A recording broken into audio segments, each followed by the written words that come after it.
tonight we're actually going to look at real sailing in action. We're going to look at a lot of photographs of people in boats, tell you what they're doing and how you too can do this and basically get out in the boat and enjoy it. I've decided against using videos because I noticed when I did the playback after last week, the videos are very jumpy and sometimes whole scenes will get missed. So we're just going to go for slides and photographs. One or two diagrams still, I'm afraid, but I'll keep them to a minimum. So I'm just going to hop over to the visuals now. These are three very unhappy people sitting in a boat on one of the Shannon lakes. They're not going anywhere because there's no wind. And this, of course, is the first requirement for sailing is wind. We're going to look at what you do and what the boat does when the wind is blowing. We've got the famous points of sailing diagram up again. We used this a lot last night or the last night. And just for the benefit of the newcomers, this section here, this segment here of the pie, as it were, of the sailing circle, is what we call the no-go zone. You cannot go in there. You can sail through it by, sailing up this way and turning across it, or indeed from the other side, sail up that way and turn across it. But you cannot sail directly into it. And that governs a lot of what we do when we are sailing into the wind, basically what we call either close hold or beating. And these boats down here, for illustration purposes, are close hauled. You can see they're sailing at an angle towards the wind. The arrow coming down represents the wind.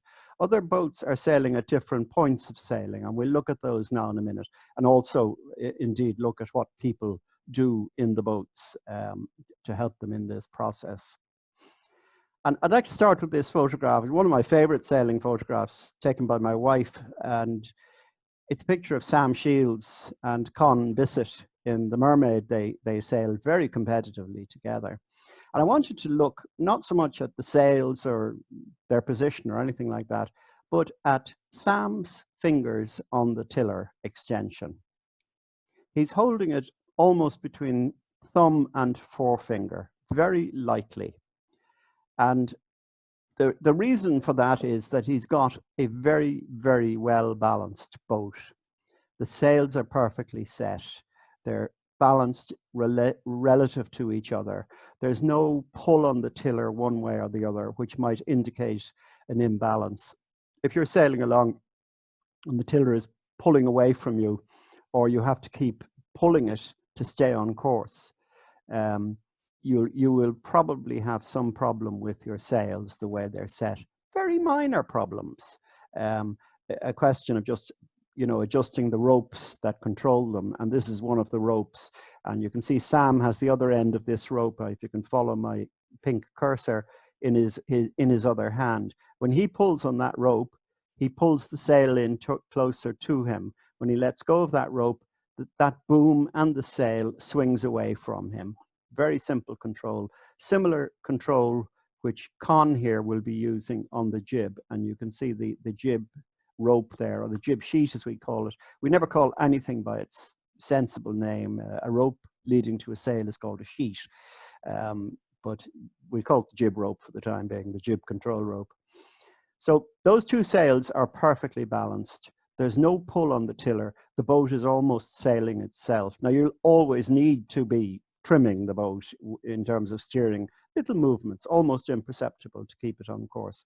But for Sam, it's just fingertip control. Most of you, when you get into a sailing boat for the first time and the boat starts moving, you're going to grab that tiller in a vice-like death grip, which really isn't the way to do it. A light touch on the tiller always pays dividends.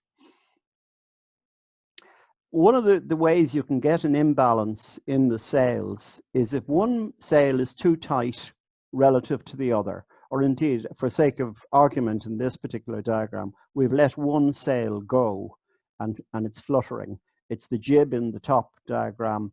It's the mainsail in the bottom diagram. We've let them go. And look what the boat does. When there's too much mainsail relative to the jib, the boat wants to point up more into the wind. We would call that luffing up, but point up towards, sail towards the wind, if you like, to keep things simple. When the jib is tight and the mainsail is loose, the jib wants to go away from the wind. But that's what happens. So that's what Sam has the happy position in his boat, of the boat not wanting to do any of those rogue things, either go up into the wind or go away from the wind. He's perfectly balanced there. Now, Sam is beating, and we're going to talk about beating, going into the wind, for the best part of our talk tonight, because beating is, I consider, one of the biggest things you have to get your head around when you're learning to sail. And if you can beat, you can do anything, because everything else is just easy by comparison. Getting the boat to go upwind or as close to the wind as you possibly can is the tricky bit. Everything else is just a question of loosening those sails, letting them swing away from you, and trimming them when they stop shaking. And that's basically the rule of thumb for the rest of it. So we just moved through a few positions in beating, and we'll talk about the situation here. In dinghies, which are the majority of boats we'll be lending you to sail in, if you join us for our just sailing sessions on Saturday mornings, the majority of those boats are dinghies, although we now have a keelboat, a cruiser as well, as part of our fleet, which is very nice. This is a keelboat. It's got a very deep keel going down into the water. It's got steel or lead or pig iron or some heavy substance at the bottom, which stops the boat from tipping over, because it's a very fresh breeze. They've got a lot of sail up. They're racing hard, and the boat is leaning over. We would call that heeling, but you can see it's leaning over into the, away from the wind, as it were. But it's not going to capsize because of the weight under it. Some more pictures of boats sailing. These are, I think, off the Italian Riviera. And you can see there's quite a heel on that boat there, for example, and on these boats here too. Two boats approaching the Fastnet Rock at the end, or at the midpoint of the famous Fastnet race. They really are overpowered. Even the crew is sitting out on the edge, almost like you would do in a dinghy, trying to keep the boat as flat as possible, because they don't want to lose any speed advantage. They really are going hell for leather. And it's remarkable that two boats of that size are neck and neck after sailing something like, what is it, 600 miles? No, not 600 miles, 300 miles. It's 600 miles round trip in the Fastnet race. So that is remarkable. We've talked about keelboats and the need to keep the boat upright, basically. So what we do in a dinghy is, instead of having a ton of lead under us, we just use the weight of our bodies. And we also use this tiller extension, which you saw Sam holding in the first photograph. And Shauna is adapting to it quite well. A lot of people, when they start sailing, they try and grab the main tiller, which is fine in a light breeze, nothing wrong with it. But if you want to be able to sit out and steer the boat from a distance while contributing to its stability and keeping it flat, she's doing all the right things there. And so is Breed. She's sailing the boat with the tiller extension. So that's just something to keep at the back of your mind, that on your first foray in a boat, try not to hold it by the tiller here, hold it by the tiller extension. And it's amazing how much you can move around the boat as well using the tiller extension. You're not tied to sitting there in the middle of the boat all the time. Some boat sailing. These are close hauled or beating or sailing close to the wind. They're going upwind. And they have the sails in tight, again, like Sam's boat in the first photograph. And this is another boat at GP14. Now, this is my boat. We're sailing. I think we're doing all the right things with the sails. The sails are into the center line of the boat. We're beating again. You can see the waves are coming towards us. We're going into the wind. We're zigzagging upwind to a racing mark that we're going to turn around. The jib is in tight. You can see the jib sheet that Susan, or is that the sheet that I'm holding? Susan, anyhow, will be holding the jib sheet, and you can see the rope there coming up to this point. She has it cleated down here, and when the time comes to tack or do anything with it or adjust it, she can uncleat it. A cleat is a kind of a little spring-loaded lock that holds a rope or a sheet in position. And you can see I'm holding the main sheet in my hand here. Or am I? No, Susan's holding that. The main sheet is down here. I must have it cleated. But it's this red rope here anyhow. And we'll look at those in a little bit more detail later on. The one thing Susan and I could be doing better is sailing the boat flatter. Now, it doesn't matter if you sail a boat at a slight angle of heel. You know, nobody's going to take you out and shoot you at dawn because you've done that. But if you're racing and you want maximum speed from your boat, you will get it by sailing a boat flatter rather than heel slightly, especially going upwind. So we're doing all the right things there, apart from the fact that we could be leaning out a bit more, leaning backwards a little. Our feet are in little straps on the bottom of the boat, which we call toe straps. And we can anchor ourselves to those toe straps while leaning back. You know, I think we're just posing for the photographer there, really. Now, these boats are being sailed a lot better. This is Wave Dancer, a GP14, and you can see they're sitting on the side of the boat. The sails are in tight, but they're keeping it level. They're doing all the right things. Another thing you do when you're beating, when you're going upwind, is you move as much weight as you possibly can into the center of the boat. And in this case, Liam has moved right up beside his crew, and they're keeping you know, Jim and himself are. Jim would possibly have moved back a few inches, and Liam is leaning forward, and they're keeping all the weight in the center of the boat, so you don't get the bow plunging too much or the stern digging in and dragging and slowing things down. Now, this is us again, Susan and myself, and this time we're doing everything right. We're on a beat, we're going upwind. We've got the sails nicely trimmed. Just look at the curve on those sails. Those of you who joined us for our talk on Monday will have heard a lot of reference to airplane wings and the airfoil shape of the sails. And if you look at those sails, turn it on its side and try and imagine that that's an airplane wing, and the analogy won't be too far-fetched. We're moving quite nicely and we're nice and level. We've got the boat level. And you'll notice that Susan has actually moved into the center of the boat because the wind has gone light. So she's not needed out there, so she moves into the center of the boat. And I'm enough to keep us fully upright.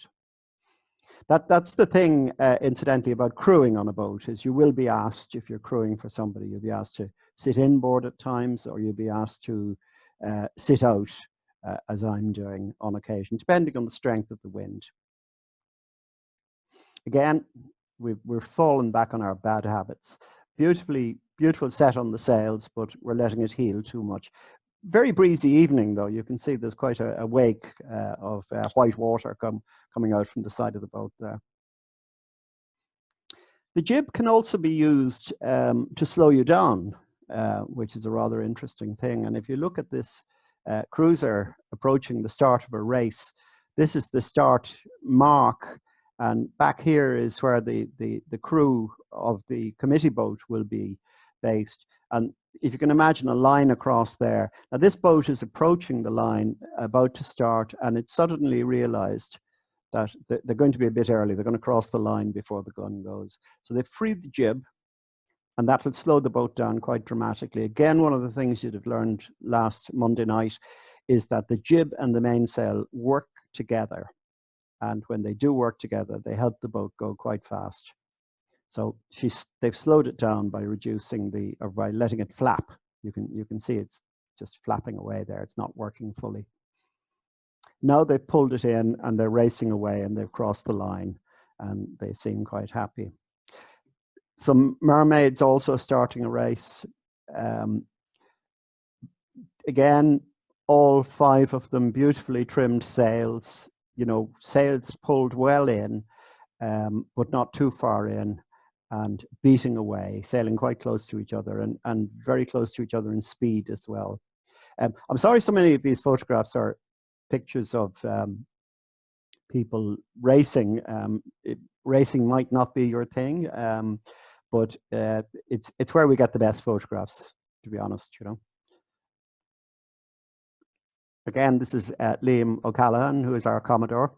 And again, you can see he's sitting up near his crew. Himself and Jim are very close together, weight in the middle of the boat, and you know, they've got the boat going quite well. So that's again another thing that you might be asked to do if you're crewing, is slide back in the boat, or maybe a little bit forward, as the case may be, because in a small boat, your position is very important. This is Jammers, as we call him, Shay O'Toole, one of our better mermaid sailors. And Shay is approaching a mark that he's going to turn around. He's doing well. He's left 3 boats behind him there. And again, beautiful sail shape.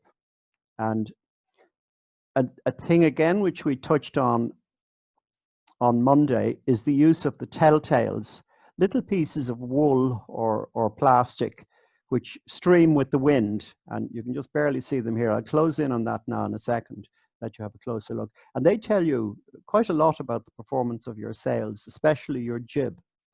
And they'll tell you when the airflow is smoothest over the sail, at the front of the sail and at the back of the sail, because that sail is feeding wind to the mainsail, to the back of the mainsail. So let's just close up on that. And yes, now you can see that there's a green one and a red one. They stand for port and starboard. The green one is on the far side of that sail, and it's the one that Shay is probably flicking his eye up to all the time, and the red one is on the back of the sail. If they are in that sort of a shape, a sort of a V shape, smoothly flowing, you can be sure that that part of the sail is pulling nicely, and it's getting the wind at the right angle. It also tells you whether you're going too close to the wind and whether you're in danger of, shall we say, stalling the sail. And I just move up there a little, and we'll have a look at the other telltale. This one isn't perfect, but it's still within the zone. You know, I wouldn't be unhappy with it. And that one is again okay. It's very difficult to get them all flying correctly together, because the sail behaves differently, and I won't bore you with the reasons for that, but a sail will behave differently up its length, you know. But if you can get a good average, you're doing extremely well. So he's feeding a nice blast of stable air across the back of his mainsail there, and that's what we call a laminar flow. In other words, there's no turbulence in that flow, and those little telltales will tell you if there's turbulence. So, and he does that simply by just pulling on a rope, or his crew does it by pulling on a rope down here, pulling the sail in or letting it out, in or out, until these telltales start to give the right signals. There's no rocket science to the actual business of doing it. Now, again, nicely trimmed sails. They could be a bit flatter, but the reason rather the boat could be a little flatter, but they're doing quite well. These are very good sailors. What I wanted this photograph to display is the slot, as we call it. The gap between the jib and the back of the mainsail is called the slot. And we want that to be as smooth as possible. You know, maintain the same ratio, as it were, going up. Now, it will get narrower towards the top, but the ratio is pretty good, and that's going to be sailing smoothly. Again, boat sailing up towards the weather mark in a race. Balance is very important, and some boats will use hiking arrangements. This guy is hanging out of a wire. You can't really see it very well. There's a wire going up there to the top of the mast, and he's hanging out of that wire, which supports a kind of a harness that he sits in. It looks terribly uncomfortable. It's actually quite comfortable to sail in. Although the business of getting from here to the other side of this almost flying machine is going to be tricky. Very, very long tiller extension, which has to come from here all the way out to there. And very often you quite literally trip over that. You can see the wire now that Neil Kramer is on. Neil is hanging off this wire. They're very breezy night. They're sailing in, but they're going very well, and Neil is helping to balance the boat. It's again a very comfortable way of sailing. Believe you me, probably a little better than sitting on the side of a boat and leaning out without any help. Now these guys are leaning out and not going any. Can't go any further out because that's about the limit of hiking. You get your bum over the side if you at all can, and that'll keep the boat nice and flat. Again, breezy. They're two very good sailors. They would normally have it flatter than that. Again, look at the very delicate grip that they have on the tiller extension. You know, he's just holding that with a very, very light grip. Cathal Sheridan, very good sailor. Now, one of the things that you will learn to do when sailing is beating, tacking the boat to get upwind. If you see the wind is blowing down the diagram, to get up to this area where you can't sail directly, you've got to tack. So you go over this way, you tack again, and eventually you get to here if that's where you want to go. So I'm going to run through some diagrams. Now, we're running out of time. Normally, they're very generous with their time here on Zoom, but they've told me I've less than 10 minutes now. So I'm just going to run through these, and we'll come back to the other points of sailing. I'm going to run through this tacking business with you and just show you some overhead views of a boat which is about to tack. Now, in this particular case, the crew is out on a trapeze. You can ignore the trapeze. This applies to every boat when you're tacking it. You get into the boat, you cross the boat, you come out the other side, and you bring the jib with you. The sails will move from this side of the boat to this side of the boat, and the crew and the helmsman will change sides as well. So I'm just going to flick through these and I'll repeat it. I'll go back over them. These are from a very good book which was published, I think, 50 years ago, and it's called Sailing from Start to Finish, Yves Louis Pinault. If you can get hold of a secondhand copy, well worth it. Beautiful book. It's one of the best illustrated sailing books, despite its age, that I know of. So we're going to run through these very quickly. They're getting ready to go in. The helmsman is leaning forward. He's got hold of his main sheet. The crew has come in. Crew has now got one leg into the boat. You can just see there, no longer on the thing. And the helmsman is going to start pushing the tiller away from him. And the boat is going to turn up into the wind. Boat has come up into the wind. The wind is now blowing directly at the boat. The wind is trying to effectively stop the boat dead in its tracks. So it's very, very important when you are tacking to do it fairly purposefully. When you push that tiller, give it a good push, you know. Don't overdo it because that'll slow the boat down as well. And now they're coming out of the tack. You can see the jib is beginning to fill. The wind is catching the jib on the other side now. And the helmsman has a hand on, or the crew rather has a hand on the rope going to this side of the jib, and he also has a hand on the rope going to the other side of the jib. He's going to let the other side of this side of the jib go, and he's going to start pulling in on the other side of the jib, which is going to be pulled in on this side of the boat now. And there you can see that's beginning to happen. The helmsman has come over. You can see his tiller here. He's about to straighten that up now. He's just letting the boat go around a little bit further until the jib fills. Crew, he's got the tiller straight now, and I think he's working on his main sheet there. Yeah, the rope that controls the angle of the mainsail. And the crew is about to get back out in the harness on the other side, on the trapeze. Now, for most of us, that'll just be sitting on this side of the deck, rather than going out on a harness. But And there they are. They have the job pretty well done. Crew is just about to push himself off the deck out onto the trapeze. And there he goes. And that's the process completed. And there they sail away. They've got the boat back up to speed again. And you can see the sails are now on the other side of the boat and they're sailing. I'll just go back over that again. Try and do it a little bit quicker so you can see exactly what's going to happen. Okay, do that again. It's like a little video, isn't it? So you can see, just watch the nose of the boat. Where the wind is coming from. As we look into that picture, that's where the wind is coming from. So watch that bow come around through the wind and out the other side without it being pushed backwards. See that? And this time, look at the sails as I go through it.